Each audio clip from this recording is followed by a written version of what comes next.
And welcome back, everyone. Welcome back to another week, another edition here of the PondCast. PondCast episode 63, your weekly dose of all things StarCraft. I'm, of course, your site VIP. With me, I'm joined by, of course, the people in chats, by my plushies somewhere in the room, but also by Kuro. Kuro, of course, handling the production. We just wrapped up with the RSL, with the Revival StarCraft with the Rival StarCraft Season 2 event with the co-stream, and now we are back. We're live with some more StarCraft with the PondCast. Something a little bit different. For those that are maybe tuning in for the first time, this is a weekly podcast, a weekly talk show where we go through all things StarCraft. We've been running this for many, many years at this point with all of the updates on the news. There's a lot to get into, here. A lot of announcements this week, actually, especially for those of you in the Americas. Right now is actually a bad time slot for the Americas. I know a lot of the people in the Americas and Latin America are asleep at the moment, but if you happen to be a full DGen, if you happen to be awake, then we got you covered. So can I just say that, as is tradition, everybody waited exactly until the podcast is over and then they started announcing things, literally on the same day. Just say. True. So we do have our first setup here. So first things first, we spoke about it, some NA announcements. We have the SC Historian announcing the SC for All event happening in Philadelphia. Now, it looks like the SC Historian is going to be partnering with Nerd Street and with the local host GG. For those who are unaware, these are the organizers and the sponsors of Cheeseadelphia.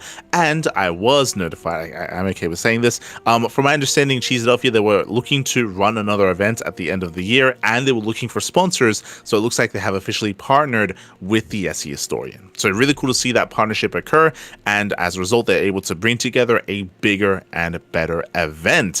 So if you're looking for another Cheeseadelphia, this should be it, basically. Rebranded, not Cheeseadelphia, but SC for All instead, with the SC Historian being a big part of this tournament, or a big part of this event.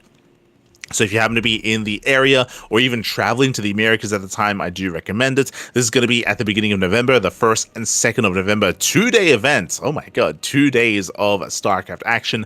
I appreciate it. That was one of the big criticisms of Cheeseadelphia, is that it was a 1-day event and a very intense event at that. So really cool to see that they have been able to spread this out to multiple days. And of course, they already have their venue, they already have their organizers, they already have kind of like the skeleton of Cheeseadelphia to work with, just kind of like a fresh coat of paint on top of it. So we all know that this event should be running smoothly, and we already have an established location where viewers, where audience members, and where players have been going to. So again, if you may be unaware, if you happen to be local, if you happen to be in the Americas, when I say the Americas, you may be traveling from Canada, for example, or willing to take the trip from Latin America as well, I do recommend it as a really nice way to come together. This is kind of like the big NA tournament, and should be the big NA tournament of the year, considering that we don't really know if there's going to be like another DreamHack Dallas, for example, or another event like that. I think it's really important that the organizers here do focus on growing this local tournament to kind of like be the NA version of, say, Home Story Cup. Like, Cheeseadelphia has been really regular. I will say my big criticism of Cheeseadelphia is their inability to work with local talent and local content creator to grow the event even further. What I mean by that, they were able to bring together Dave Testa, Tempo, the SC Historian. That is true, but there's so much talent in the Americas that I feel like they can work with to get more eyes on this tournament. I wouldn't be surprised if there are people listening right now that have no idea what Cheeseadelphia is. That maybe they've heard about it, maybe they haven't watched it though, and they don't really know much about it. So partnering and working with talent like Zombie Grub, for example. Zombie Grub comes to mind. Fear Dragon, of course. Fear Dragon used to work with Cheeseadelphia and used to cast it regularly with Tempo. Maybe reaching out to those in Canada, like your Upper Tree, like your Steadfast, and just in general, Chicken Man, of course. True Chicken Man. There's a lot of like content creators and casters in the North American region that I'm sure would be willing to work with and help spread the word and partner in some way with an event like this. I think it's really important to do so to help get eyes on this, just because I feel like a lot of people don't know and are unaware of this event. We've been casting this event for a couple of years at this point, and we do well with it, of course, but it would be nice if, you know, the more of the but we're in Australia, like we're not native to the Americas region, yet we're the ones covering the event, and of course we're happy to do so. But it would be nice if, you know, some of the Americans could actually, help out and do their part and help the events grow and help be a part of it as well. So I hope that they're able to do that. I hope they're able to pull that off. Fingers crossed on that one, just because I feel like there's a lot of untapped potential and a lot of cooperation that could be happening right now with a lot of those content creators and with a lot of that talent. So fingers crossed. Regardless, again, this is going to be at the beginning of November, and I'm sure it's going to be an amazing event. We, of course, will most likely be a part of covering this event in English. Most likely here on the CranKy Ducklings. I would also like to point out that this specific event also has a bit of a twist, because there are 3 different StarCrafts being played. StarCraft 2, StarCraft Brood War, and StarCraft 64 also has a tournament. Yes, exactly. This is not just SE2. That's why it's SE for all, because it has all 3 forms of StarCraft. Oh boy. So they're going to be having some fun there. And I do think this is going to benefit Cheesedelphia, or benefit this event as well, because they're able to access and kind of tap into not just the SE2 community, but the Brood War community as well, which can be very intense and very hardcore. So really cool to see them kind of bring that all together here into one big tournament, or one big event. So best of luck.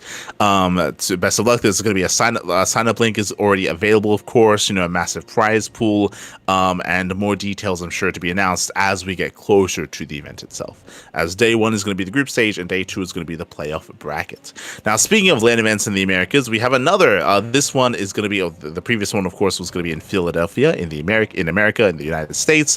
Meanwhile, up next we do have a LAN happening in Canada, Alberta, Canada, here on the 29th of November. So the SC for All event is going to be happening on the 1st and 2nd of November at the beginning of the month. This event is going to be at the end of the month in Canada.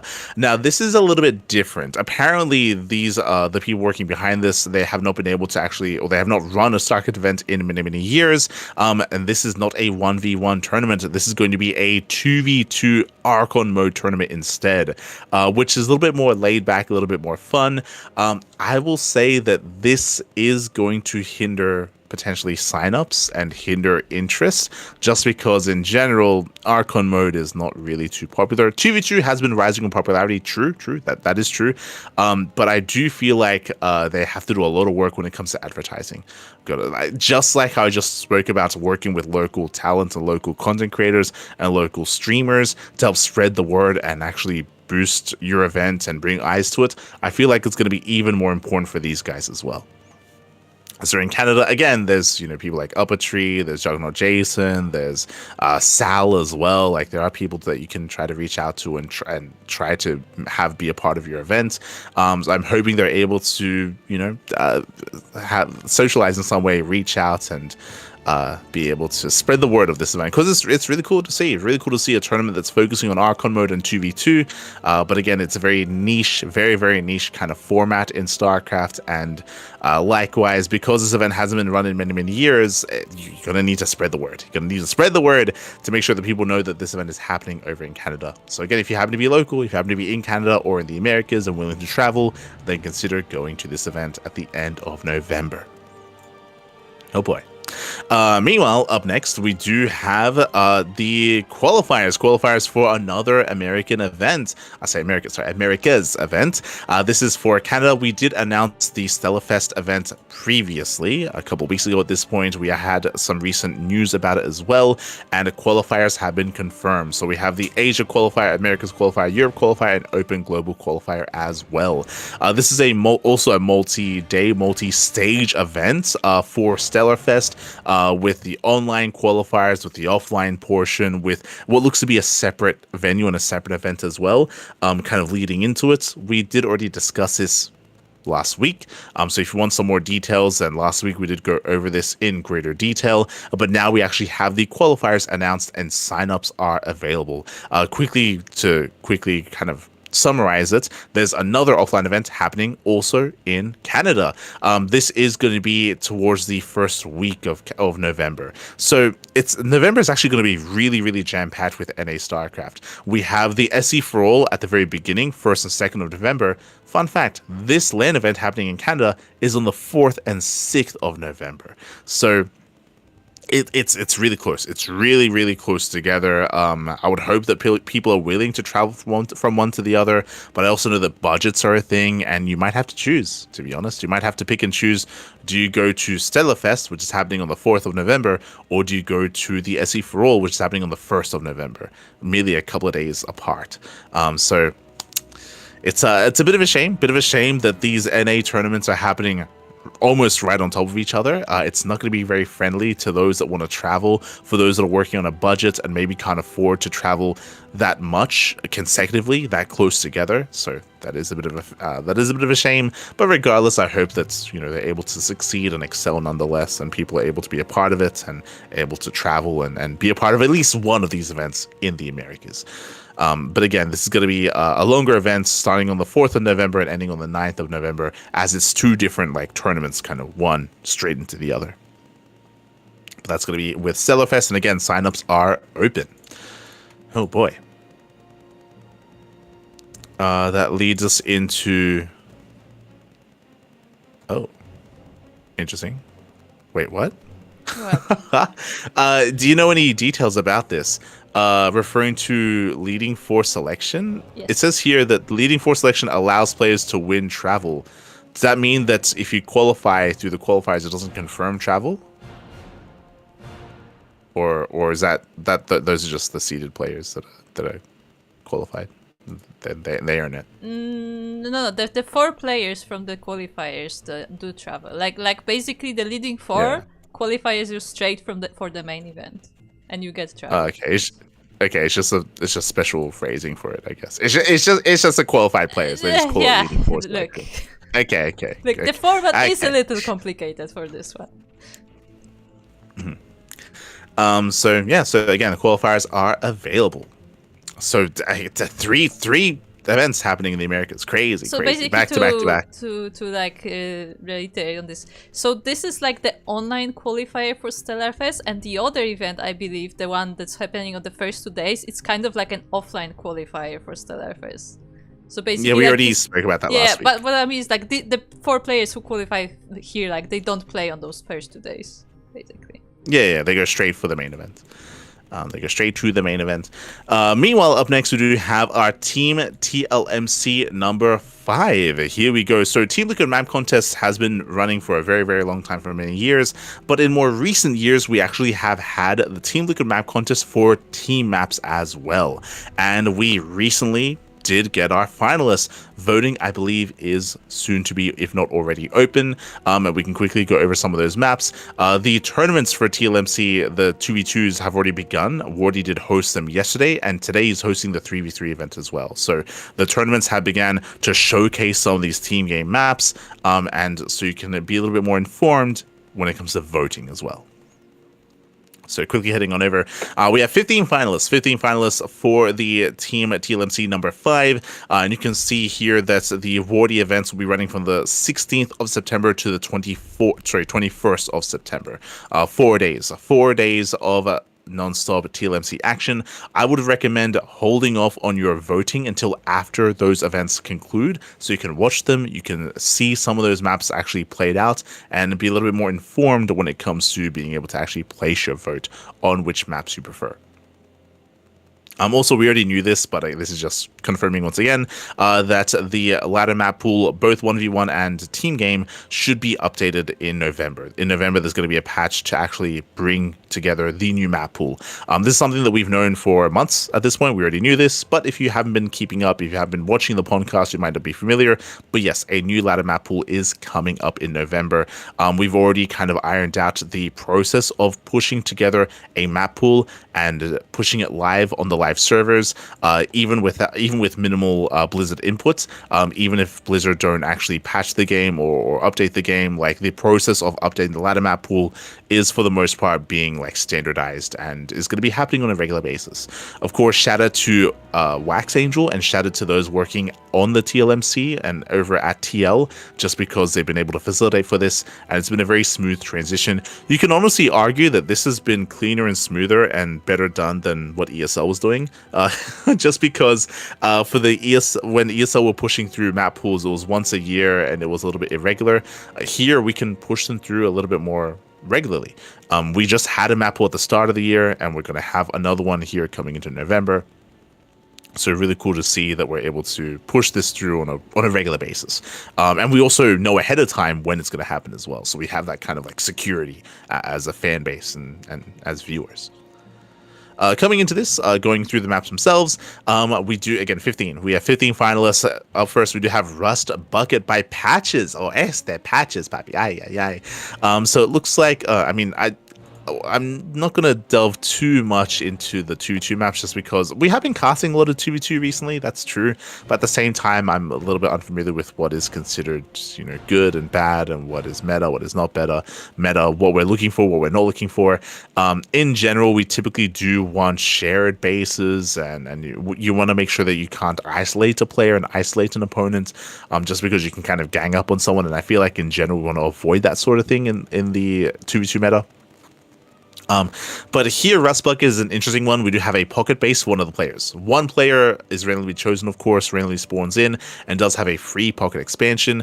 Meanwhile, they do have shared, natural, and third base options. So we have a shared area here as the ramp, as we go up the ramp. So honestly, a pretty defendable location, and one player, it looks like, is going to be able to get 3 bases a lot easier than the other. So a little bit lopsided in that sense. We also have rocks to knock down on the right hand side to take more secure expansions over towards the edge of the map as well. The center of the map looks relatively open. There's no crazy gold bases or any speed zones or any kind of quirky features like that. Looks like a relatively solid map. I say relatively solid. The expansions, you typically expand away from your opponents. The rush distance by ground looks relatively short between or from one side to the other. So bear that in mind. It does feel like, I mean, there are a lot of bases, true, but it doesn't feel like too much of an aggressive map. From at least what I can barely see. Like I haven't really. I don't really know too much about the meta of 2v2. But there is a little beach area, which is nice. There's like Moopies having like a beach party, and that might just be worth the vote. True, that might just be it. Meanwhile, we have Purple Rain from Volumen. We just see standard 2v2 map with 10 bases per team. Players start with shared mains and shared naturals, the latter of which has 2 relatively easily walled off entrances. Third bases and other expansions are more open and require team play to defend. Interesting. Yep, shared main, shared natural. Here, you're expanding towards your opponents, not away from them, for the most part, referring to like the center bases. As was said, the bases are a little bit more open, which invites for more aggression, which is not a bad thing. And of course, the shared main and shared natural make it easier to defend together and get into the mid game. This is kind of more of a standard setup and more of a standard map that I would expect. Rust Bucket was a little bit more unique in the sense that, it's a little bit... it's not like the same setup with both players. Oh, Killer Smile making another 2v2 map. New Bed of Chaos. That's quite a name. New Bed of Chaos is up next. You and your ally expand vertically along high ground terrain towards the opponents to take your third and fourth base. The more exposed 5 bases are on the low ground in between, where at 3 distinct points you can cross over to attack. Rocks at the natural entrance and near third base to help defend. Reaper access from low ground via Reaper jump cliff. Your fourth base are close by air to your opponents, creating a large front for attacks. Low ground bases are ambiguous, leading to conflict and in the mid game and late game. Interesting. Yep, shared main, shared natural. The third bases are relatively secure as well, to be honest. As you get into a fourth base and fifth base, that's when things get a little bit more spicy. But yeah, once again, it feels a little bit straightforward. Once again, looks like a bit of a shorter rush distance by ground map as well. Interesting. I can't zoom in. Ah, no. But yeah, we're getting like a lot of regulars when it comes to map makers, I've noticed. We have Toha Industries. Jesus, we have a long description for this one. Toha Industries is a standard semi-fortress map. 2 semi-blocked natural entrances allow you to start a safe and stable game. Further expansions demand more attention and teamwork. Don't underestimate features that are in the center of the map: destructible cooling towers, slow zones, multiple high ground ramps. Up until this point, we haven't had any of these distinct features on the maps. They've been a little bit more bland, a little bit more standard. So interesting to see that come into play here. Slow zones, multiple high ground ramps awaits you for stirring maneuvers and action. Use them wisely. Shout out to Depressed One for creating a story here for laying the stage, setting the stage. The map has ramp setup similar to Emerald City. You have two natural entrances. They are very close to each other and half closed by debris. This is a very safe and stable design to start a standard game. After following entrances, you may have a choice: stay on the high ground or low ground. High ground third bases are closer to your opponent but safer than the low ground thirds. But low ground thirds have further expansions and they are away from your opponents, so you can get an idea of how to play the game. Another good thing about the map is you can spread creep without blocking an ally's paths. So it should be very clean on paper. Adapted space in between bases and rush distance from 1v1 will standardize this map for high level gameplay. Destructible cooling towers are the main feature of the map. You can use them as a cover for ambushes or a defensive factor to block or even crush an opponent's army. Interesting. Okay, that's a lot of towers. A lot of cooling towers, a lot of slow zones that do scatter the center of the map. It looks like there aren't really many... I was going to say there aren't really many like attack paths on the edge of the map, but there are two. There are two attack paths there that can be made use of. But in general, I always do appreciate maps like this that kind of transform and evolve as the game progresses. As you can create these choke points, knock it down, clear them up. Like the map does kind of like change over the course of the game, which is always a lot of fun for sure. Likewise, as it was stated, it is quite similar to Emerald City, actually, where one of your third bases is going to be already a little more exposed. This should lead into more aggression and more action on the map, just because it is a little bit harder to set up on your third, at least for one of the players, maybe less so for the other. It's going to be more secure. Up next, Gem Garden by Avex. Okay. Wait, what? 1, 2, 3, 4, 5. Are we not voting? Is this just it? No, there is voting. I think maybe that won't be like a full rotation, but some of the old maps will stay. Ah, that would make sense. Hold on, does it say?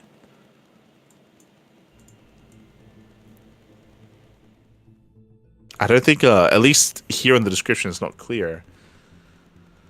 But, I guess, yeah, I guess to be determined. But, when I read 15 maps, I was like, oh, right, I guess we're going to get 15 choices. We can choose between 15. But, no, it's 15 maps for everything. For 2v2, 3v3, and 4v4 included. So there's actually not that many options. Which is kind of crazy. So as you said, like, it's probably not going to be a full rotation. Yet to be determined how many maps we actually swap in and swap out. But I guess the final 2v2 map is Gem Garden, a rectangular 26 base map. Wait, excuse me? Say that again? Wait, what? With asymmetrical north and bottom halves to accompany larger macro games while maintaining a relatively safe rush distance for average games to still be played. Rock towers can assist in locking down oppressive movements on both the north and southern sides. The main bases additionally have two Zerg rocks that block off the northern side of the map, in addition to a mineral wall that blocks access to the southern ramp, while a large rock blocks the northernmost ramp. Outside the editor, the minimap has been adjusted to account for the low and mid-ground colors to be different enough for players to differentiate the levels. 26 bases. This... a little bit of criticism here for this TLMC. One, there's not a lot of options. Two, I'm not fond of the idea. This is the only example of a map like this. Like, I would like to see, like, maybe 3 options, right? 3 different options of macro maps.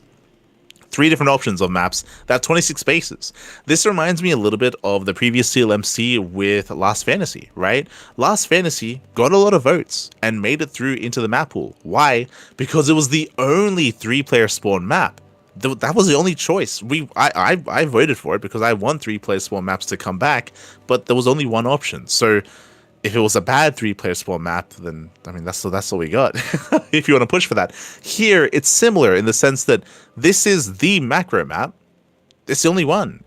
Out of all the choices for 2v2, this is the only option you have. So if you want like a really cool, really big macro map in 2v2, there's only one choice.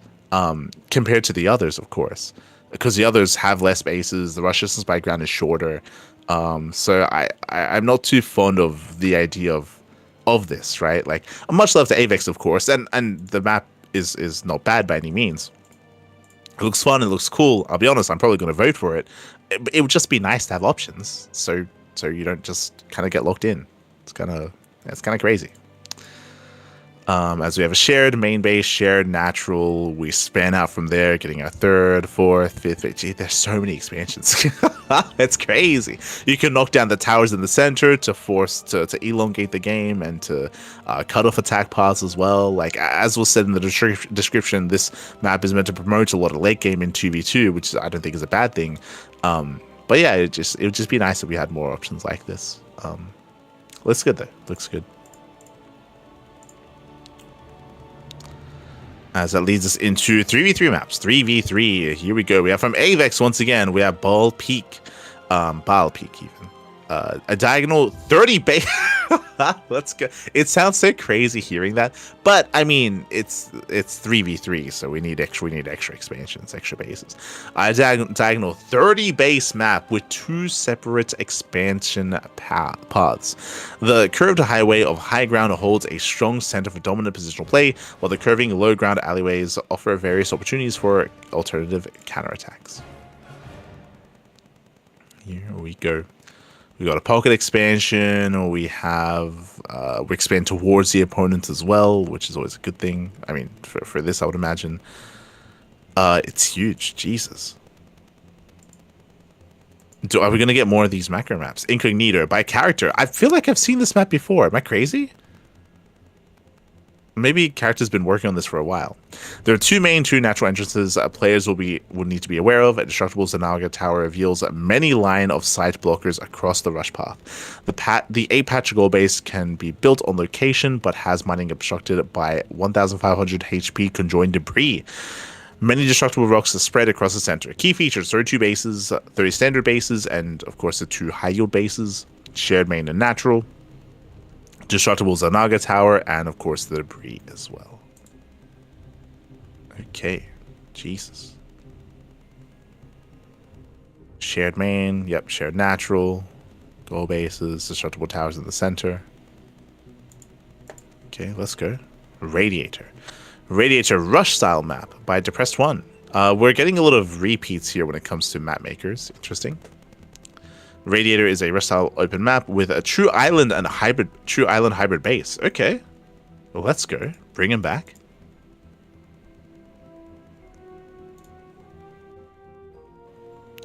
Yeah, the fair chance to survive and take it because the map is not big enough to sit and wait.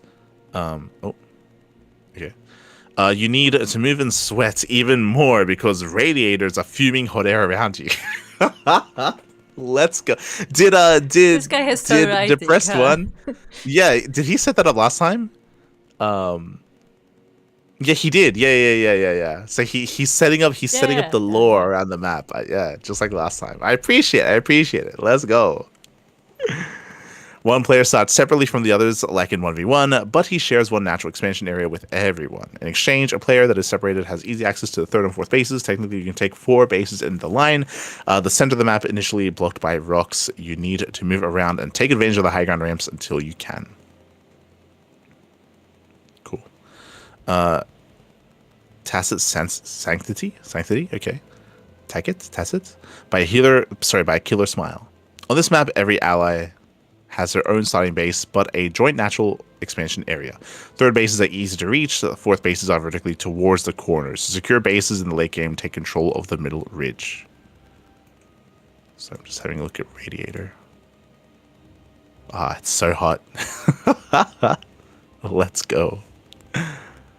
I'm a little bit on the fence about Radiator just because one player is isolated from their teammates, but the player that's isolated actually has their base further back, so it's more defendable. So I do actually like that little way to balance things out in regards to one of the players coming into Tacit Sanctity. Here again, they do have their shared base, but they're much more spread out here, much more spread out. But once again, you have the player that's isolated further back, so very similar to the previous map. Well, the more exposed player or the more isolated player is further back and more defended, which is a really nice way to balance things out. Sleeping Giants. I'm pretty sure we have a map called Sleeping Giant already, right? In 1v1. Sleeping Giant is a semi-fortress but defensible map with a very dense arrangement of bases. You start strong and have a great choice to move together with allies, but you can be greedy and take a journey alone to the gold base. And don't wake up the giant and its sleeping guards. I like how she had to slip that one in at the very end. Yeah, walk quietly. Don't wake them up. Do not wake them up. Yes. The map has more defendable locations at the beginning. All 3 natural expansions are very close to each other. There are 2 natural entrances. One is the ramp that is far from opponents, and super close high ground entrance semi-closed by rocks. Vertical expansions are more dangerous, but you can get a gold base, while linear expansions are on high ground and pretty comfortable to defend. Around the gold base, there are collapsible rocks and side blockers. You can use them for ambush and protection. The center of the map is wide open and does not have any features to restrict maneuvers around the bases. Overall, the concept of the map was to create a slightly turtle design at the beginning. You have a straight way to take 3 bases, and generally speaking, it is a great map to demonstrate that Zerg players can spread the creep and don't bother allies. Okay. Cool.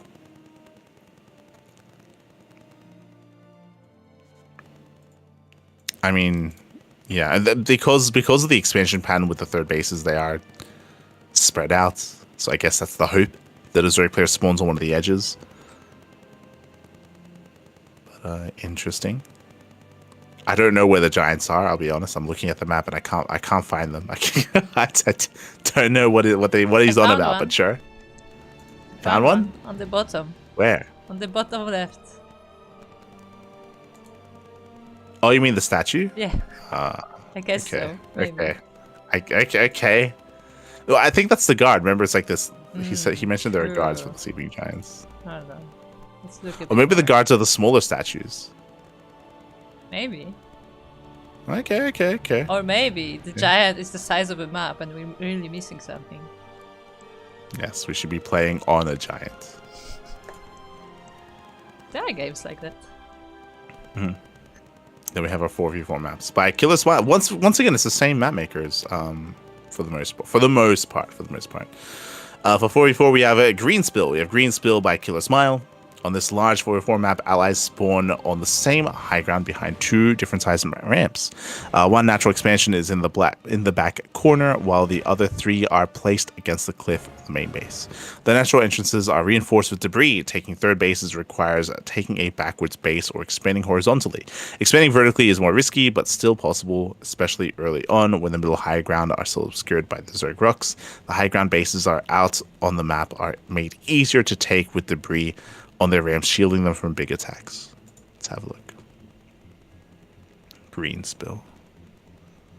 God, I can't remember the last time I played 4v4. Oh my god. I don't think we've had. I think Wardy might start hosting those events again. If you remember Wardy last year, he was hosting some team game tournaments like 3v3, 4v4, and 2v2, even just outside of the TLMC. During the off season, I'm sure he'll be. I hope that he'll be doing that again. But interesting. We have Heaven Ward, not Heaven's Ward.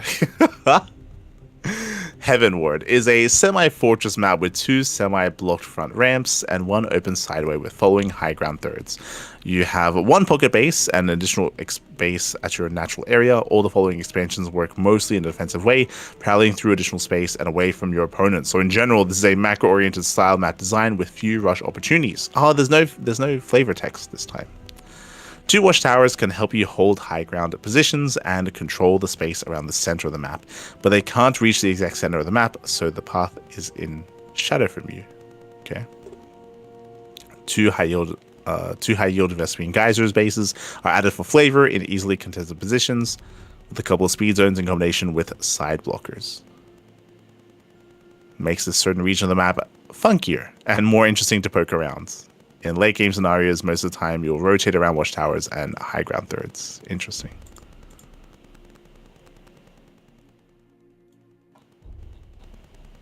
Okay. I appreciate the aesthetic being a little bit brighter here. We're getting some darker tones. Up next, Netsphere Terminal, also by Depressed One. Give us a flavor text. Welcome to Netsphere Terminal. an open map with a low number of resources and a short rush distance. You have fair chances to get into the late game and fight against the safeguards. And who knows, maybe you will even find Sibo here. Sibo there. Who is Sibo? Kura, do you know who this is? I do not recognize any of these names, but I'm sure they all refer to each other. Okay.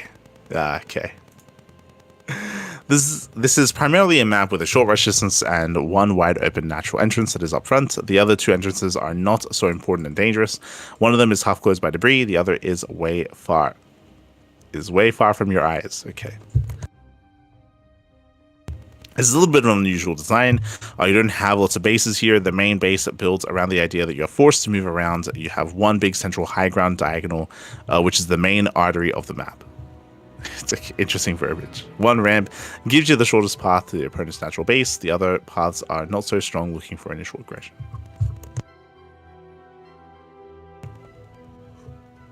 I have bad news for you. Right. What's up? I looked up the name and the images are very manga. Are they very anime waifu? A little bit. Looks like some kind of like science fiction manga series. Oh, it's Blame. Yeah. I've read this a long time ago. Yeah, so you should know what it is. This is one of, well, it's been a while. This is one of those manga series that was available on Humble Bundle. Humble they sometimes do like a full like collection of manga or full collection of like comics or something. And I remember I got like all of Blame. I like some of the images there, so like they make me think of Alita a little bit. This is a lot more visually. This is a little more dystopian, post-apocalyptic, is what I will say. It's like, yeah, a lot more dystopian. But interesting. Okay, up next we have Iron Dragon, by Mavis. Team play map. Share fortress with your allies. Done. Additional resources are nearby. It's a map. Further resources are further towards the outskirts. You have with some resources in the center of the map. Moss fire. Bases are arranged to allow for expanding as a team. Natural chokes can be walled. Yo, mate, is that we've seen? This is the one from last time, right, Timmy? Maybe he's the guy that made the map that both Yaku and I loved because it was like one line for description. I think it might have been him. Yeah, it is. Sure, it's the same. It's the same guy.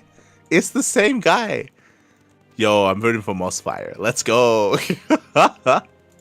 It's like, hey, can you like give us a brief description on the map? It's like it's a map. You expand. I like how even you look at the preview and there's like barely any like decoration on the map either. Yeah. It's a map. It's pure utility. It's just utility. It's just a map for players. Look, it's efficient. Enjoy. just play the game. Just play it. Okay, let's go. Thank you, Tim. Thank you.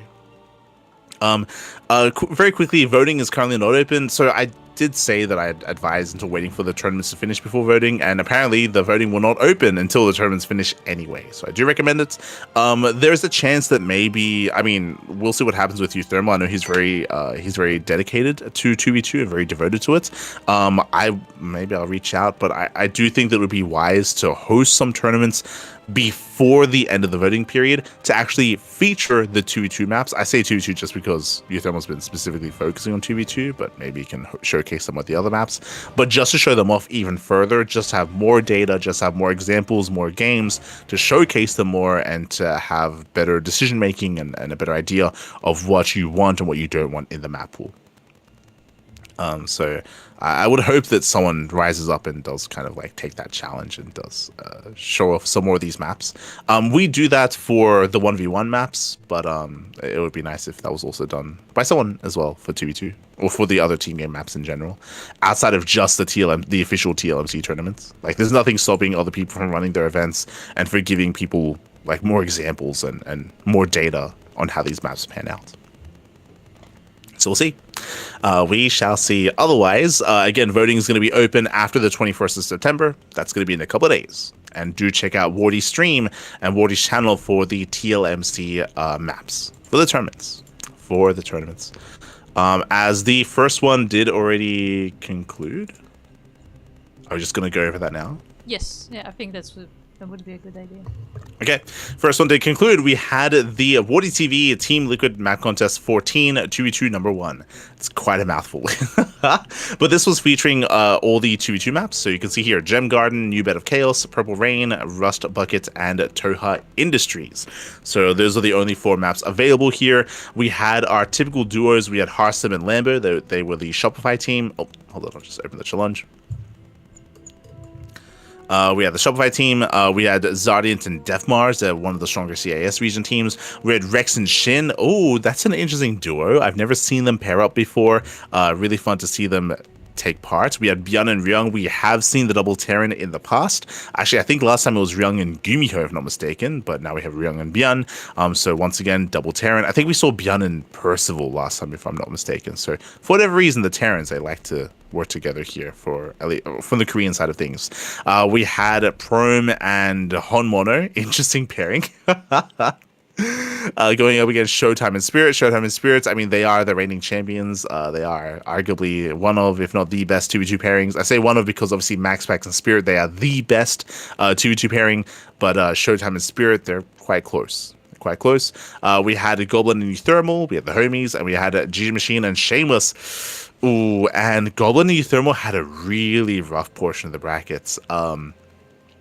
Going up against GG Machine and Shameless up first, that is a brutal first round match that led into Showtime and Spirit, who again I do kind of rate as the favorites for the entire tournament, and in the end they did win the events, but it went all the way to the ace match in the finals. Let's go. Harsum and Lambo, they were able to show off their 2v2 skills, and they did make a series out of it. Again, I was expecting Spirit and Showtime to have a more dominant showing, but they didn't. Went all the way to game 5. Great to see. So shout out to Harsum and Lambo. Congratulations to Showtime and Spirit. But I do highly recommend checking out the VODs, because the purpose of this is less so about the scores, less so about the series score lines, more so about what the maps look like and how games played out. So that is kind of more of what we're looking for here. Meanwhile, we also have the Wardy TV TLMC Map Contest 14 3v3 tournament, which is currently ongoing. 3v3 is a little bit less popular, and I'm hoping that we have a good amount of teams. Oh, we have... that's a bit of a shame. There's only 4 teams. Which means only 3 series. If we were in this situation, I would be like, yo, let's just do round robin. But we just spoke about it, right? Unfortunately, 3v3 is less popular. For this event to only have 3 series is a bit of a shame. It is a bit of a shame here. And I do hope that for the 4v4 tournament, it's not just 2 teams. Oh god. Like, if it takes this much work and effort to bring together some teams for 3v3 and they only have 4 teams, but bearing in mind this is open signups, this is not an invitational, this is open signups, open to all people, and we only got 4 teams, so it doesn't bode well for the 4v4. But again, like, this is just really niche, right? Like 3v3, 4v4 is very, very niche, and I hope that if you're out there, if you can get some friends together, you can sign up and take part. And I would also like to remind, I don't think there is a rank limit, so even if you're like not even a semi-pro, you can still play in this. Mm-hmm. Yeah, exactly. Like, there's no rank limit. It's open to all people, and I hope that you're willing to take part. Again, it's a lot of fun, and it's worth it just for testing purposes as well. If you think like, you're platinum or diamond, you don't think you're gonna have some good games. I mean, we're still gonna gain value from it by being able to see people play and compete and take part on these maps. It's all about testing the maps more than anything. So, yeah, a bit of a shame that signups were so low for this, and I hope that we get better signups for the 4v4. Otherwise, this is not like going to provide a good example of these maps. it's not ideal. As there's a chance that there are some maps that might never even be played. I say that thankfully the first series went all the way to game 5, so they got to see all the maps. But yeah, best of luck to Wardy. Best of luck to the team game tournaments. All right, I didn't even get to talk about it.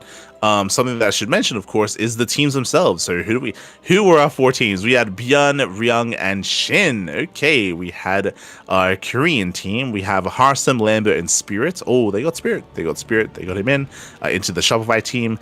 We had Milky Cow, Night Phoenix, and Wayne. I remember they were all fighting for each other to see who would be with Wayne previously, and they all just paired together. Love to see it. And then we had Cyril, Showtime, and Uwu Thermal. Where's Goblin? What's going on? Where's Goblin? Also, we just got some updates here. Showtime, Uthermal, and Cyril, they just took down Byun, Ryung, and Shin, so we have our finalists ready. So it's going to be an all EU finals. Best of luck to the remaining teams. Best of luck. That also leads us into the OSC SC2 Hall of Fame. We did just get this as Shameless. Shameless for competing in so many tournaments, for competing in 100 tournaments in 2025. He has joined the many other online competitors in the OSC Hall of Fame. Congratulations. Again, shout out to OSC. OSC, they host online tournaments and they partner with a lot of online tournaments as well. They are the biggest online tournament league out there, and which is why they do host, the mid-season playoffs and the championships as well. And it's really cool that they keep track of this sort of thing. Again, it's mainly like bragging rights sort of thing, but it's a nice way to like incentivize and promote and to showcase players for their dedication. So it's really cool to see that Shameless, he gets something for this. He gets a big shout out for being so active and for competing in so many tournaments. Again, Shameless, he plays in almost everything, and Shameless has been on the rise. For me, Shameless, he was the rising star of 2024. 2024, Shameless, he was like the up and coming player. He rose up very quickly through the pro scene, and he's still rising as well. He's a very young player, has a lot of potential, and has been improving quite consistently over the past 2 years. So big shout out to Shameless.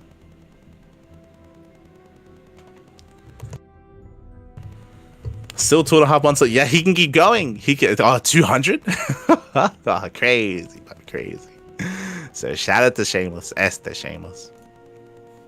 That leads us into our tournament results. This week we have our modern tournaments. We had the Kung Fu Cup monthly number 1.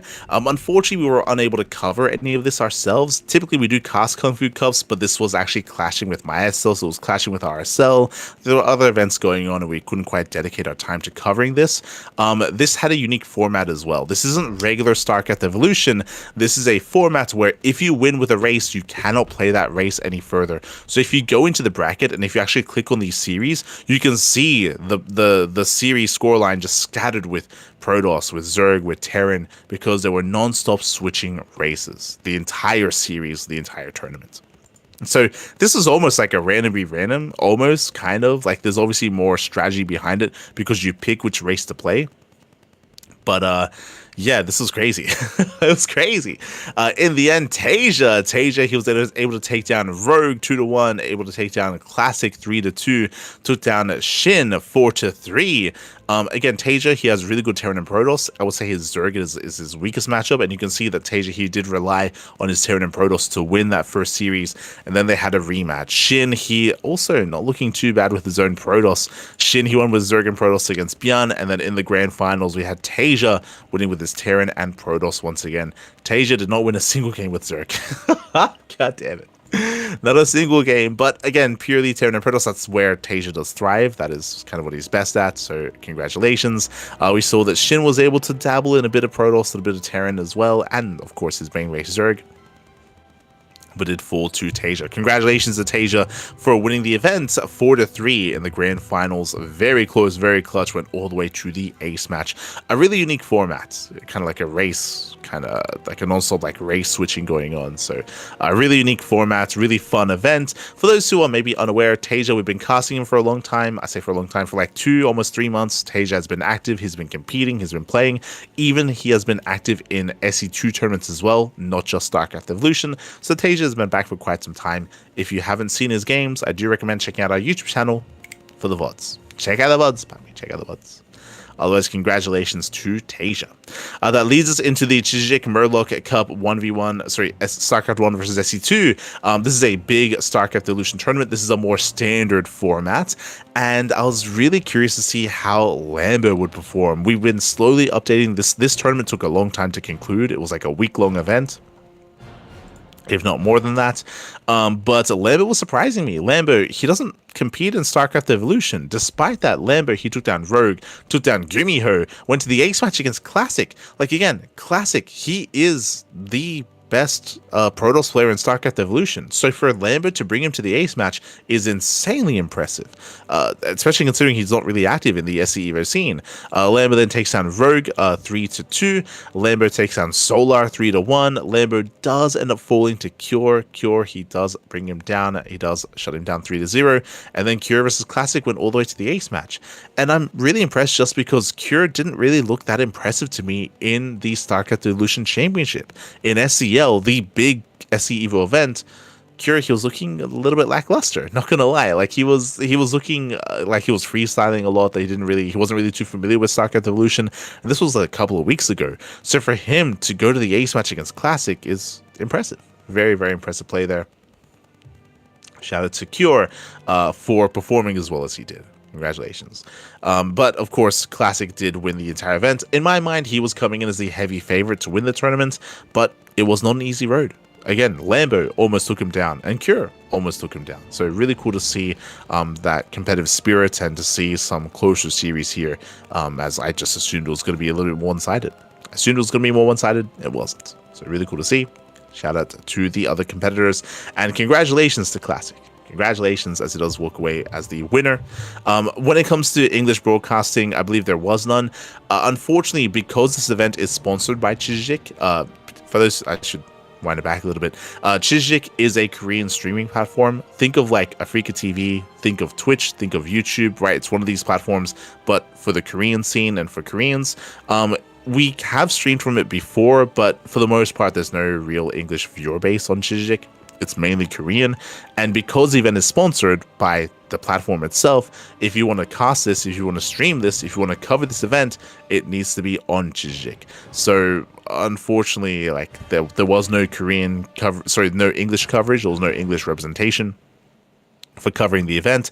Technically, we could have tried to have casted it and then uploaded VODs to YouTube, but we were busy covering other events, right? Like our schedule, right? We always point it out, but we cast more StarCraft than anyone else out there. Our schedule's so full, we don't have room to put other things in. So it's unfortunately we just don't have the room for it. Maybe next time, maybe. But congratulations to Classic nonetheless. That leads us into the patches, Patch Clash number... Before we move on, I just want to point out that for those interested in StarCraft Evolution, there's currently a PTR going on and there are some tournaments announced. So if you want to take part in testing the new changes to StarCraft Evolution, then check out their Discord and their challenge and their socials, because there are some tournaments coming up. Yeah, there are some signups. Signups are available. We'll be getting into that later on in the broadcast, so you can check them out. Meanwhile, we have Patches. The Patches Patch Clash number 5. For those that are curious, Patches, we saw some of his maps featured earlier, as he is a map maker. On top of that, he has made his own mod, his own balance mod as well, and has been running tournaments to actually test changes to test his mod in a competitive setting. So this is the 5th edition, and here we do have GG Machine. He was able to take down Inexorable, Bappy, Mixu, and Mixu in the finals as well. Was looking very dominant until that final series where we had a back and forth between GG Machine and Mixu. Again, the changes that Patches has brought to the game are crazy. They're insane, baby. There's some insane upgrades, like 1 supply roaches and more speed upgrades. Like just in general, just a lot of upgrades were added to the game. A lot of mid to late game upgrades. I know there was a Zealot upgrade, a Zealot change where Zealots can actually charge to a location. They don't have to charge to a unit or to a selected item. They can just charge to the ground essentially. So changes like that were made. I believe there was a Blink range upgrade as well. Sorry, a Stalker range upgrade I meant to say as well, and all these other crazy changes. Like it's very chaotic. It's maybe not the most balanced mod, but from my understanding, it's more of a sandbox. Like it's more meant to like test out a bunch of different changes, not meant to be taken too seriously. But regardless, congratulations to GG Machine for claiming the win, and I'm hoping the Patches is able to gain some insight in regards to his mod and make some adjustments and balance it over time. That then leads us into our amateur events. So this week we have the Amateur League Monthly number 44. Okay, I believe we just had like our seasonal event, but here we do have our monthly. Okay, here we go. With this monthly tournament, we do have our initial Initiate series. This is for those between the leagues of Bronze and Platinum. Here we even had some of our regulars. We had Surikato, we had Tebs, we had Doris, and we had Jackals. Okay, usually we're used to seeing Ragnar here, but no, not this time. And some players that I'm not really familiar with here. We had Doris. Doris actually able to claim the win. Did fall to Surikato initially, but got a win in the rematch.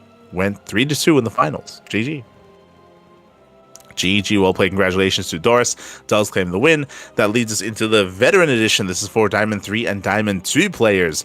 Here we have, hey, there are regulars. I do see Pretty Fly. I do see Old Lady, who's a regular in these tournaments. Cold Classic and Battle Beast. We had 4 players in total. In the end, we saw Pretty Fly take down Battle Beast 2-1. But once again, the rematch, Battle Beast won. That happened twice now.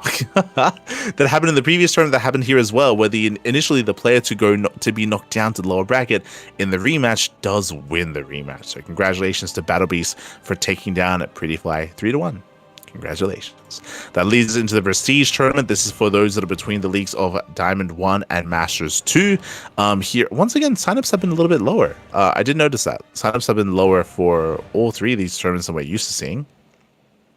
Here we had Milka, we had Matrix, we had Steez, we had Wiseman, and Dead Remus as well, players that we're very familiar with. We had Matrix or Matrix did take down Milka 2-0, did take down Wiseman 2-0, and did win against Wiseman 3-0. This time there was no comeback from the lower bracket. This time Matrix looking very dominant here, able to claim the win. Congratulations. The Elite Edition, and here we did actually have a series. For a lot of these tournaments, we actually have not seen enough signups to actually have a series, but here we had Qingming up against Front Stab, and Qingming did win 3-0. Unfortunately, signups are they're not really too popular when it comes to the Elite Edition, just because pro players would rather play in tournaments that actually provide prize money, so they don't spend a lot of time in the Amateur League. But regardless, congratulations to Qingming. Congratulations. With that leads us into the Devoid Monthlies. These are more amateur tournaments, also restricted, also spread out by races, or sorry, by leagues, I should emphasize. Unfortunately, it looks like for the first edition we did have non-stop walkover. So Crimpus does get the walkover win with the Bronze 3 to Platinum 1. It looks like they're a little bit more specific with their delineations. Interesting. Next up, we have Diamond 3 to Diamond 2. This was a little bit more popular here. We had Diego, papi. We had Sugar Colt, we had Smith Steel, and we had Alaska as well. In the end, Diegos did win 3-1 over Smith Steel. Congratulations to Diego. That leads us into the Prestige tournaments, which is Diamond 1 to Masters 2. Interesting range. Here at a lot of our regulars. There's Milka, there's Matrix, there's Dizzy Dwarf, Defiance, Beast as well, Anatar, a lot of regulars that we do recognize. In the end, Matrix, he won the previous, or the Amateur League Weekly. Here he wins the Devoid Monthly as well. Matrix takes down Anatar, Dizzy Dwarf, Milka, and Mo as well, coming back from the lower bracket. So congratulations to Matrix for winning two Prestige tournaments. Congratulations this month. Crazy. As a note, I believe they have the same limits as the Amateur League tournament, and they are also giving points for that league. So it's like the second sister tournament to the Amateur League. Okay. Interesting. So they're partnered in some way. So really cool to see them working together, and and hopefully building up together as well. With that, congratulations to Matrix. That leads us into the regional show matches and show matches as well. We did have Ukrainian fights. Okay, we had a tournament here for Ukrainian players. This is organized by Hacker is Top and by Minizerg. These are notable Ukrainian semi-pro players. And were they competing in this tournament? They were. Okay, they were competing in the event. Coming into this, when it comes to the Ukrainian scene and the Ukrainian region, I do rate Knifeinks very highly. And Knifeinks, he comes in as the heavy hitter. Kaz returns. Papa Kaz. Okay, it's been a while since we've seen him here. Hold on, I want to open up the bracket. Was Demaga here? Hold on. Este Kaz. I know that Demaga, he shows up every now and then. Not for this tournament, though. Feels bad, man. Feels bad, so... No Demaga, but Kaz did make his return. Again, it's been a long time since I've seen Kaz in a tournament. Always love covering him, always love casting him whenever we can. But it's been like a year, maybe more, since we've seen him in like regular tournaments. So Night Phoenix does take down Sunset, does take down Jedos, does take down Gunner, and takes down Gunner again. Gunner beat Kaz. That's impressive. Like, when I look at these players, in my mind, I rate Mini Zerg, Michnek.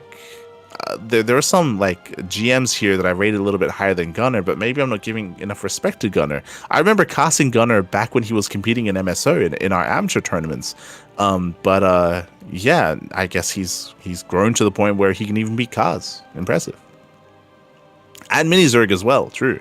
So shout out to Gunner for making it all the way to the finals. Does fall to Night Phoenix. Again, Night Phoenix, he's the best player in Ukraine at the moment, like 100%. He's the highest rated player, and he's definitely the best of the best when it comes to Ukrainians. And with that, he does not lose a single map. Doesn't drop a map. I kind of feel a little bit robbed. I would have loved to have seen Night Phoenix versus Kaz. Like, I would have loved to have seen it. Maybe would have posed the bigger threats. Maybe, but regardless. It would be like the old school versus the new school. Yeah, the Kaz is like 4 Night Phoenixes. Yeah, I was gonna say, he could probably be his like father and maybe more. He would be his grandfather, 100%. He would. Hi. Night Phoenix is a baby. But with that, congratulations to Night Phoenix for claiming the win. That leads us into the Legacy Weekly Japan number 471. This is our regular weekly open tournament for the Japanese region, and I believe is that Tapioca once again. I need to just start remembering the Japanese characters. Yeah, Tapioca. So Tapioca does win 2-0 over Kaiman, 2-0 over Psyarch, and 2-1 over Deadly Kitten. Again, Tapioca has been the recent rising star amongst the Japanese players and has been winning a lot of these weeklies. I said it before, I say it again. I do want to see some more Tapioca outside of these regional weeklies. One day, papi, one day. Congratulations to Tapioca. Congrats for another win. That leads us into the Sunrise Cup. Sunrise Cup number 216. This is a weekly tournament for the Chinese region, for the Chinese player base. And we do have our champion here. This week it was... Is this a deer? Is this... Tsukino? Hold on. Translate. No, this... Oh, Nanyu, of course. God, every time. Nanyu has actually been a regular champion for these weekly tournaments. So Nanyu does take the win over Daydreamer, over Ghost Runner, and over his opponents in the grand finals as well. So very impressive play. That was Millennium Fox. We've covered them before. So congratulations to Nanyu. Nanyu has been a rising star amongst the Chinese player base when it comes to Zerg players. He's like rising through the ranks slowly but surely. I still do rate players like Silky above Nanyu. I know that Silky is not very active at the moment, but still do rate him above. But Nanyu has been slowly improving over time, and has been winning a lot of these weekly tournaments. So congratulations to Nanyu. As that leads us into the OSC events for the week, and that leads us into the OSC midseason playoffs. We did, of course, cover day 3, I believe, of the midseason playoffs, and we have a lot of updates. I think we even had a day 4 as well. We had Kyor. Kyor took down Nickrak 2-0 to advance on to the quarterfinals. We had Percival over... Spirit played Protoss? Oh no, este Piotr. Ay. Spirit, he off races Protoss against Percival, did not go his way. Have we lost Spirit to Protoss? Has he fallen prey? Is he gone? Smoge, pappy Smoge. That might be we'll see. It's possible that Spirit, he might be playing Protoss specifically against Terran. We'll see if this leads to something more. But this is the first sign. The first sign that I'm seeing of Spirit competing as Protoss. Do you think Spirit is like, if Clem can do it, I can do it? And then it turns out it's not so easy? I think it's more like... I think that's maybe part of it a little bit. I think he might just be done with TBT. which is understandable. It's understandable. So we'll see if this trend continues. We'll see. Meanwhile, we have Max Pax versus Ryung. Maybe they're still yet to play out their matches. Geralt takes down Cham 2-0. Björn takes down Jimmy 2-0 as well. Solar takes down Goblin. Shout out to Goblin. Godlin even taking a map off of Solar. Very impressive. And again, this tournament takes a long time to progress. There's a lot of matches, a lot of series ahead of us. It'll take a long time to work through this. And best of luck to all the remaining players. Again, we've got some big names facing off. Cure, Solar, Percival, Max Pax, Björn, Geralt, Ryung, Harstem. A lot of big names. Make sure to tune in for some more updates. We've been covering some of these matches. I know that Steadfast has been covering some matches as well. Typically, we do bring in some other OSC casters or other community casters. So don't be surprised to see like Wardy Casaday or Chicken Man or Dave Testa or some of the other community casters out there as well. So again, do expect this to kind of alternate between the casters, between coverage. GG. GG, well played. That led us into the OSC King of the Hill, number 225. This is a weekly King of the Hill style tournament. Basically, winner stays on. Winner stays on, loser is eliminated. A really fun style tournament that's honestly isn't really popular. Like, there aren't many other events that have this format. So really unique in that sense. This weekly has been running for a long time, always a lot of fun, and that's a lot of Protoss and some Terran as well. As Nickrak takes down Night Phoenix 1-0. Cristiano goes on a win streak, takes down Nickrak, takes down Percival, takes down Hon Mono, takes down Pappy, and eventually falls to Shameless. Shameless, of course, he was recently crowned or recently introduced to the Hall of Fame of OSC. As Shameless, he has been on the rise, does stop Cristiano's win streak. Shameless goes on his own win streak, but only for a couple of games. Takes down Cristiano, takes down Sebestis, but does fall to Moja. And Moja, oh my god, he actually takes down some big names. Takes down Shameless. I would favor Shameless there, so big win there for Moja. Creator, I also favor Creator there. Big win for Moja. Jimmy, I also favor Jimmy there, so big win for Moja. And then Art stops him. I would have favored Moja, actually. So, crazy turn of events there. I would have loved to have seen those games. Honestly, in my eyes, Moja is a very cheesy player. He's very cheesy, and I would not be surprised if he all-in the hell out of Creator, Jimmy, and Shameless. And after all-inning 3 games in a row, Art caught on. In my mind, that's kind of like the story that was weaved there. But yeah, in the end, Art did shut him down. Art goes on a decent win streak himself, takes down UD Soldier, takes down GG Machine, takes down Mid VK, and in the end, out of all players, Inexorable. A player that I have not seen in OSC King of the Hill before. Inexorable, he is not a regular. He becomes this week's King of the Hill. Congratulations. Congratulations to Inexorable as he takes down Art. Very impressive, very well played. And shout out to all the champions this week. We had Moja taking maps, we had Art, we had Inexorable, of course, we had Shameless and Cristiano and Nickrak as well. Unfortunately, there wasn't really much Zerg representation. I mean, there rarely is. Shout out to GG Machine. He was able to compete, but only for that one match. GG. GG, well played. That leads us into the Open Cups, and there were a lot of Open Cups this week. There was a lot going on, a lot to cover. And let us begin from the top, from Galaxy Open. We had the Galaxy Open season number 2. This is a tournament run by Choi Galaxy, of course. This was an Open Cup, and we were able to cover this and broadcast this live over on our own channel. Here, this was actually clashing with another event, which is why a lot of the big names did not sign up for this. The event was clashing. So in the end, we had Geralt. Geralt took down Feint 2-0, Nickrak 2-0, and we had an intense back and forth grand finals between Geralt and Percival. Went all the way to the ace match. Congratulations to Geralt, as he does claim the win over Percival. GG. GG, well played. And again, typically we have players like Björn, like Hero, like Classic competing in this tournament. But again, this event did clash with another, and the other Koreans were otherwise busy. I think it might have even clashed with the Chujik event, if I'm not mistaken. So a lot of players that were competing in other tournaments. That leads us into the Wardy TV Monday. Wardy TV Monday number 51. Speaking of Cure and Hero and Classic and all these others, here we had Hero. Hero took down Homono 2-1, took down Max Pax 2-1 as well, and took down Hero to become this week's champion. When it comes to these weeklies, Max Pax, he has been reinventing himself in PvP, and he has been having a lot more success. Despite that, Hero still does take the win over Max Pax. Meanwhile, shout out to Solar, was able to force Cure to the ace match, but did still go down. And Cure was able to make a series out of those finals, but in the end, it did still fall to Hero. So congratulations to Hero as he does claim his first weekly win of this week. That leads us into the Monday Night Weeklies. Speaking of Hero, he does make it quite far in this tournament.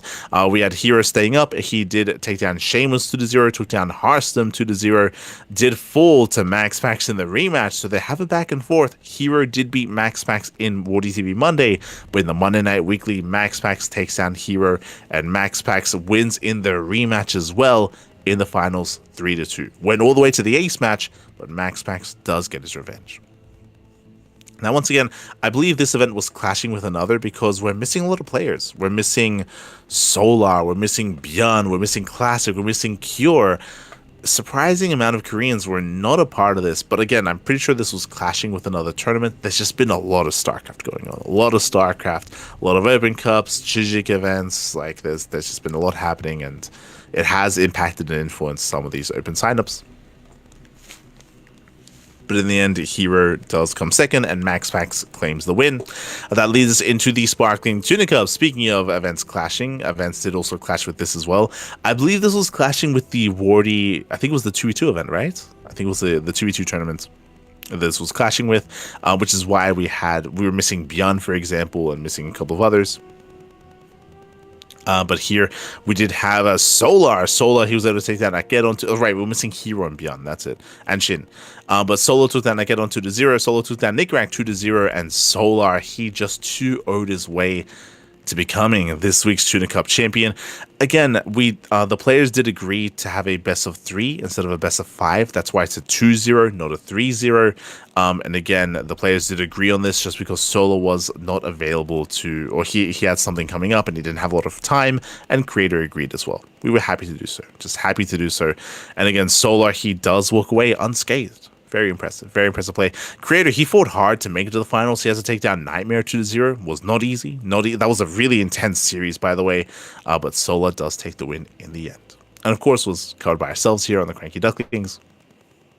Monday Night Weekly, of course, organized by TKL, by the French community. That leads us into this week's Pegasus Cup. We were not able to cover this event. We were scheduled to, but we were unavailable at the time. So in the end, this was covered by, I believe, Steadfast, Dave Tesla, and Bon Myoja did cover the event instead. I also forgot to mention, but Pig he's still in Europe. He's in Manchester. A lot of people traveled for Wardy's wedding, of course, and Pig was a part of that. That's why Pig was not casting this, but Pig was covering other events instead, like Maestros of the Game and like Little League Cup. So Pig was covering other events. Not this one, of course, as not the best time for Europeans, but here we had Hero. Hero takes down Epic, takes down Creator. Oh, Creator took down Trigger to make it to the semis. Not bad at all. But Hero does claim the win over Creator, and Hero gets a dominant win over Björn 3-0. Again, Hero, he typically comes in as the winner of these events. Björn was able to pose somewhat of a threat and did take down Solar in the semis. Really, really impressive win there by Björn, but does fall to Hero, and Hero claims his second win of the week. Second weekly.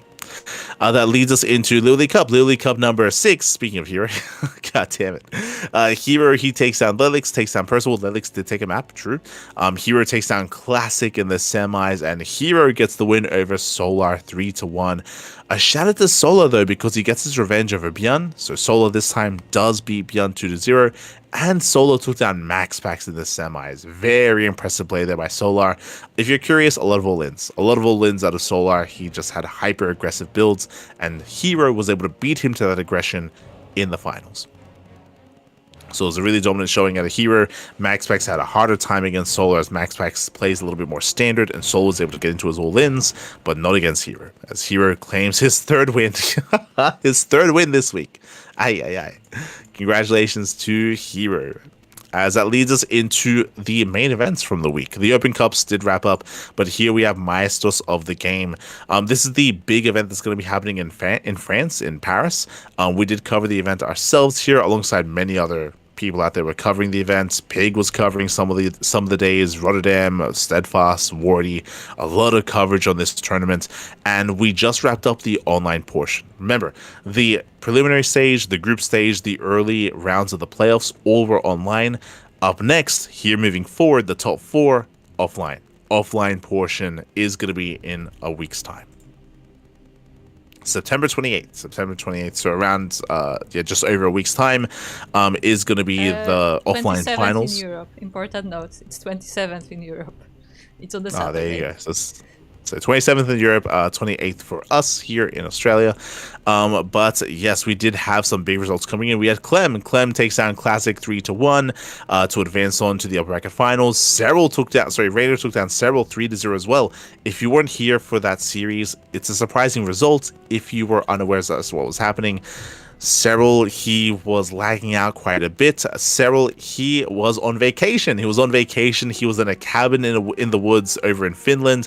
And Serral, he was competing on his mobile internet. And he was lagging quite a bit. I don't want to take away too much from Rainer, of course. It was still a really intense series. But Serral, he was definitely suffering from the fact that he was playing with his phone internet and he was playing from a suboptimal setting. Despite that, he was still able to defeat Hero 4-2. True, did defeat him 4-2, and Hero, he was able to barely take down Zound 4-3. That was a chaotic PvP, by the way. There were cannon rushes, cheeses, all-ins, really intense lower bracket quarterfinals. You might be looking at this and might be thinking, hold up, this doesn't add up. Hero, he went down to Serral, but he beat Zound. How does that work? Classic forfeited. Classic was meant to be playing against Zound, but Classic, he did notify everyone that Classic, he had a medical issue, and Classic was not able to travel for the event. So Classic forfeited, and that gave Hero a second life and a second chance. So Hero, he will be a part of the event, and he can thank Classic for that one. So we have our top 4, Clem, Rainer, Serral, and Hero. We have 2 Zergs, 1 Protoss, and 1 Terran, and they're all going to be traveling to that offline event. So we also mentioned how that Hero versus Zound series happened with Zound, being like 4 a.m. or something, and Zound was like, no, I'm dead, I'm not gonna play, and he was like, no, you can play, and he convinced him to play. Yeah, in general, the schedule for this event was really, really rough for the Koreans. So they were all very fatigued. The group stage, the playoffs. I think they did change it for the playoffs. They did start it a little bit earlier, thankfully. But I don't think this event was scheduled too well for the Koreans in mind, as they were often playing at like 3, 4, 5, 6 a.m. in the morning. And yeah, Zound, he was very, very drained by the time they had to play their series. And as Kura mentioned, Zound, he was willing to forfeit, by the way. He was like, I'm done. But here he talked him into it. Here he was like, no, like he talked him into competing, into playing, and they were bantering a lot. And despite that, the two of them, they went the distance. Like, it was a really strong start for Zound. Zound, he almost forward. Straight up. He was up 3-0. Like, Zound, he almost forward, and then Hero, he pulled off the reverse sweep, winning 4 games in a row. A reverse sweep in a best of 7 is a rare sight, so congratulations to Hero for coming out on top. And we have our top 4. And again, that's going to be played out in just over a week's time. Just over a week's time will be the remainder of this event. To look forward to it, as we're going to be covering it here on our channel. Meanwhile, that leads us into RSL, which we were just casting. We were just casting the RSL earlier today. The playoff bracket has been playing out, and we did have some crazy results. I will say that so far in the playoffs, we've had a lot of one-sided series, right? We had Cure 3-0 over Shin. It was really fast. Really, really quick, really fast. We had Classic 3-0 over Trigger. We had Maru 3-1 over Björn. Some really fast matches. Zound versus Rainer was memorable, but it was also really fast as well. It was Zound just going for non-stop all-ins. Like, non-stop all-ins, non-stop aggression out of Rainer. And Rainer did crumble under the pressure. Zound did shut him down. I will say that Zound was very prepared for that series, and it was very impressive. Zound took down Cure 3-1 as well. Also really impressive play there. I was favoring Cure coming into that series, but Zound did pop off. And then we had Classic 3-0 over Maru. Now the fast series, one-sided. Classic looking very dominant there. And we have the upper bracket finals ready. Zound versus Classic. And again, Zound, causing a lot of upsets. I think a lot of people, myself included, would have favored Reynor and Cure versus Zaun. So really impressive play there out of our Korean Protoss player.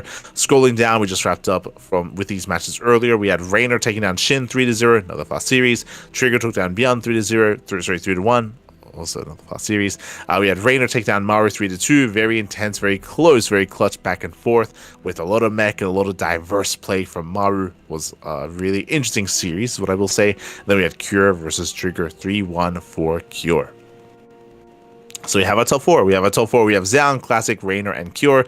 Classic, he may not be able to travel for most of the game, but this event is online. RSL is online, so Classic is able to compete in this tournament without any issue, without having to travel. So with that, he's here to compete, and I'll be honest, Classic is favored to win the entire tournament. 100%. He's favored over Zaun, over Reynor, and over Cure as well. We'll see if anyone can stop him. I do think that Zaun has a good chance. Like, hey, we saw him look decently strong against Hero. I want to believe he can look good against Classic as well. So best of luck to all the players. Best of luck to everyone involved. And that is going to be us caught up with all the events this week.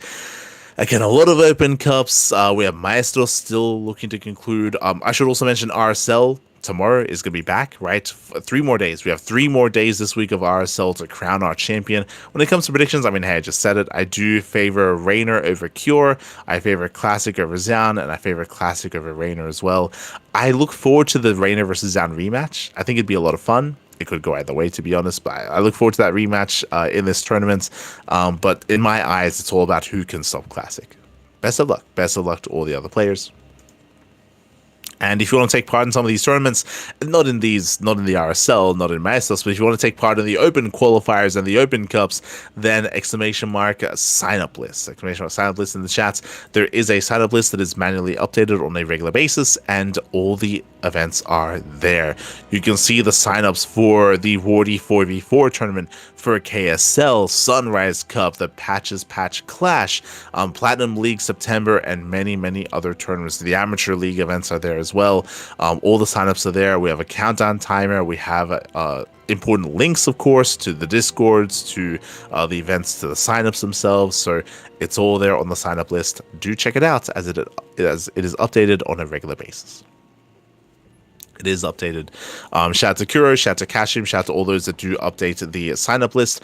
Meanwhile, if you want to support us here on the CranKy Ducklings, then Patreon is the place to be. ! Patreon in the chat, and you'll get a link to our Patreon page. Again, our Patreon is designed to fund our tournaments. 100% of the money on Patreon goes towards our events.